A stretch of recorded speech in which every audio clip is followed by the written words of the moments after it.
Game number 2 here, of course. And as Zeke said, we'd love to hear what you thought about game number 1. I'll be checking Twitter on my end, hashtag Fall Skirmish, and tweet at us as well so we can see those tweets and read some of them off maybe throughout the broadcast. But here we go. Game number 2. We saw hundreds of Fortnite community members rewarded with cash prizes in Summer Skirmish. We're going to see hundreds more with Fall Skirmish, and I cannot be more excited here. Kicking off game number 2 here on the European Fall Skirmish week number 1 opener.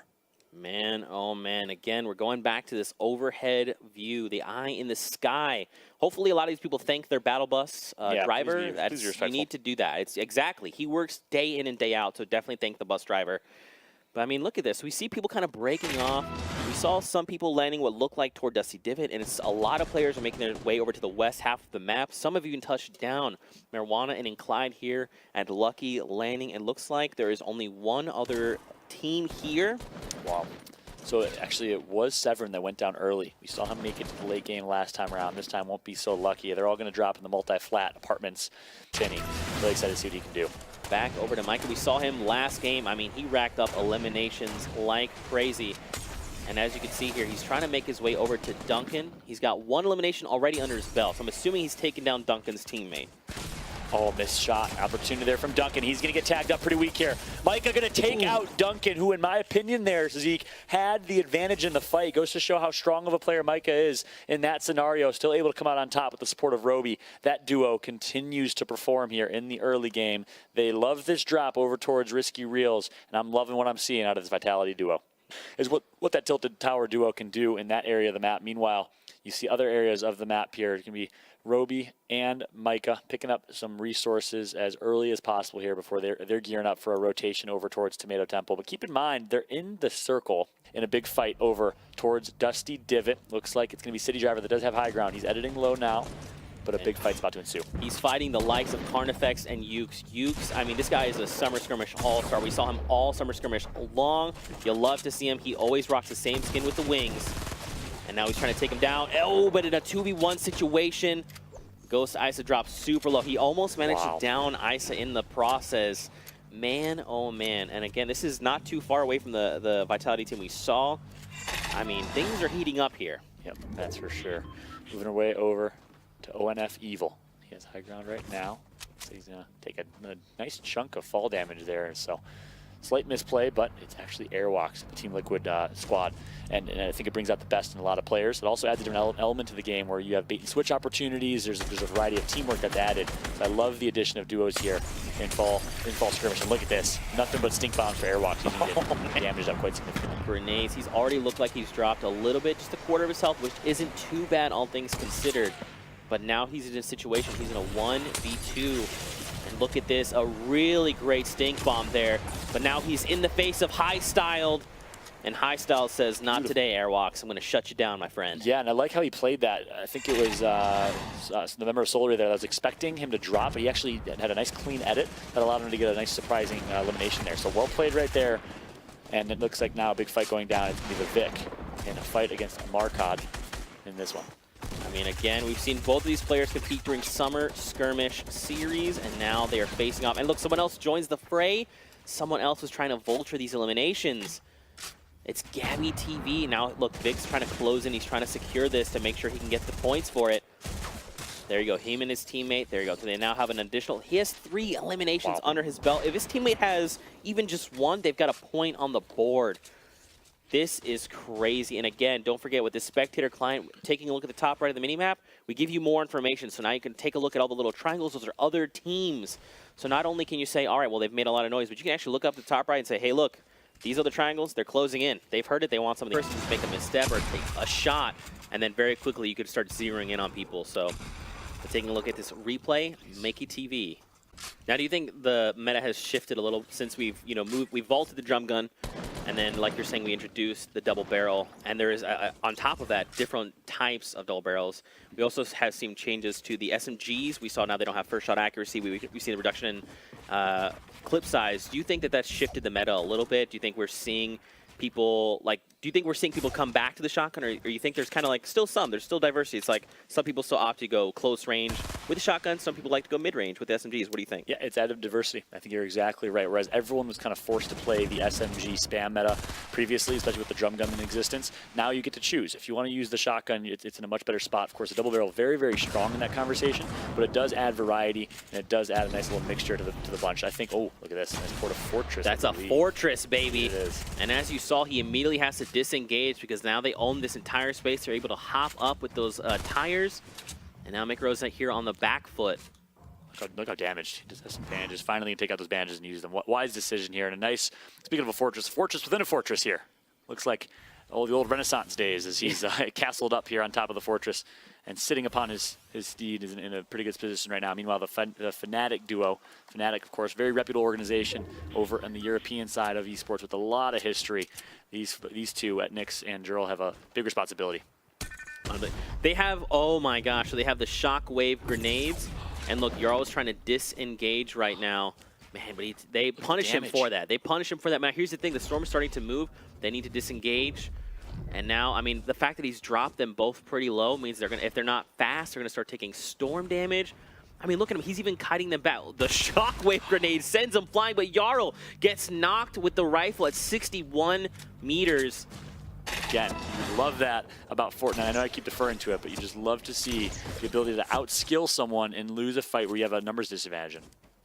Here's something else. We just watched the grappler, so we saw him, Svenos, use it to get out of the storm, which is good.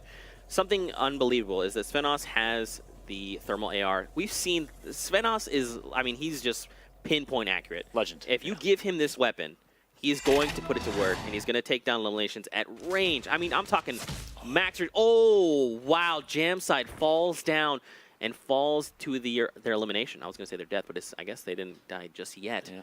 But look, Unique and Clyde, Marana just on the other side. The Vic is very close by. I mean, look, again, this Spectre client is huge for information. You can just constantly tell where players are, which is good.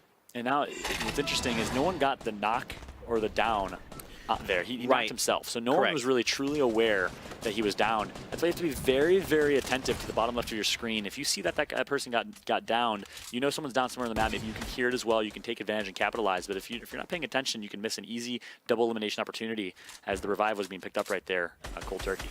Yeah, and take a look. So Svenos is here with his duo partner. There's three duos here total. Taboo is one that's very close by. He's down. You can see him crawling there. That is teammate is Blackso over there. Now Svenos again has a grappler. We're gonna have to see how he utilizes this because I mean he can very quickly traverse terrain if he needs to. Yep. I love his loadout too. Double barrel into an SMG, and of course that thermal for long range. He can use that SMG for a slight mid range as well.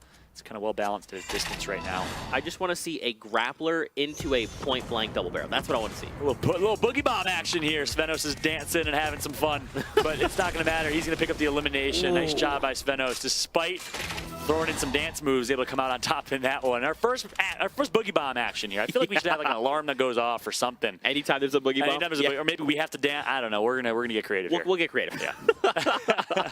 Well, 40 people left in the game. And as you can see, all these triangles are starting to move together. What's interesting is they're populating kind of the lower left half of Wailing Woods, so that northern right half is still pretty vacant. We've got one team that's going to start moving, and you can see the top right there. I mean, this is still pretty open. Now, how do you feel about fighting in Wailing Woods specifically? Yeah, I love the fact that the Wailing Woods finish. I think we're going to see a few things. One, of course, your building is heavily affected. Your ability to build and your ability to have vision. Two, with the addition of the grappler, much like we saw in PAX West, we saw an Omega who looked like Catwoman flying around or Catman flying around and hanging around in the trees. We're going to see a lot of cat in the tree action in this one, as so expect some people with that grappler to be able to get high ground. But of course, Wailing Woods finish makes it really, really interesting, tough to build, and not as much vision as you're used to having here. So it's gonna be a really fun and interesting finish here. Yep, Svenos, man, he's got like what? It looked like 10 HP or something. He needs to be very careful as he's sitting here editing walls. If someone cracks back, I mean, he could go down. You know what's interesting though, which I think it's funny they're not doing, is so if you have below 30 HP, you can actually knock yourself if you fall from to basically get revived and have 30 HP instead of like the 10 that he has now. Man, look at this. So again, oh wow, we're just seeing fire from all angles. I mean, this is not the spot you want to be in. You want to be the guy that's not being fired at by like 6 different teams. Yep. I mean, Endel himself, look, he's only got 40 HP, looking to disengage the fights. I mean, so what would you recommend for players looking to low in the game, right? Let's say I'm a new guy and I want to learn how to play Fortnite, and I find myself in these like say top 40 situations. What do you recommend new players do to try and like holdout, right? You get cracked at, and suddenly like, what do I do? What would you recommend they do in those situations? Yeah, really, it comes down to an approach thing.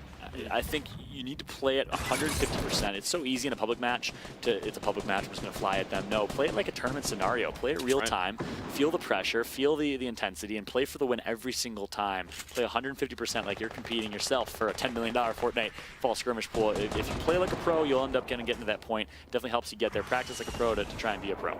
In my opinion. That's why you see the likes of Ninja and a lot of these players that really say every single game I'm learning from, every single game I'm part of myself. And you have to take that approach. I think it's more of an approach thing. Yeah, I couldn't agree with you more, man. I couldn't have said it better either. I mean, that's exactly the way you want to play it. And I mean, obviously, as people are watching, if you're new to Fortnite, just watch how these players behave, right? They sit there and they reset walls so that they're continuing to reconstruct. You can kind of see through them, the way that they're building, how they edit. These are all things that you should take into account when you're learning to play Fortnite. It's a deep game, man. Yep. It's a rabbit hole. Yeah, it's deep. That's the most beautiful way to put it. I think you put it wonderfully. Deep, so many layers, so much depth to this game, so many play styles. There's so many different ways to play. Don't just look at your favorite player and say, I want to play like him. Adopt your own style of play. That's what's so beautiful about this. Look, I think there's a double revive going on. They're both going to opt for the passive play in this one. 31 alive still, so keep in mind 2 eliminations right now for the OSERV team as they are looking to get themselves a point at least, but you still have to survive at least 10 more eliminations to get top 10. You see the format on the right side. Of course, when you see 20 players left, that means there's likely, you can assume they're just going to run at you, and one of us is going to be eliminated here. But that's a great point. The close range component of that, you can just use a shockwave to basically close the gap. And talk about the importance of carrying mobility now, especially with this new meta and a lot of the new items that were added. It adds an element of mobility in your inventory. You have to play for mobility, and you have to carry mobility, which we didn't really see as much before. So I absolutely love where we're at right now with the Fortnite game meta. Absolutely. Now we see players 21 left alive. The storm is going to start moving here. And now everyone's just scrambling. Everyone's doing the best they can to get to this new safe zone, taking shots left and right. I believe that's Mitra here just in front of Kazon. And now he's trying to get the high ground. Trying to do everything they can to get these micro advantages fall out. Yeah, and his teammate, keep in mind, does have a rocket launcher to his name. That's huge in the end game. You can disrupt so much cover, especially if it's a gold rocket launcher. And I like the loadout here as well for Kaz on Fire, sorry, as he does have a heavy shotgun and a compact SMG. Of course, that blue assault rifle as well to his name. Double elimination picked up for the OSERV team. They are looking great right now as well. So the wild card and OSERV squads duos looking pretty solid. And look where the new safe zone is. Not only is it just back where they came from, but now it's on top of a mountain. We see this literally time and time again. The mountain always wins when you need to move against it. Every time. What's cool is Wildcard have this rift on the go. So they can leave whenever they want.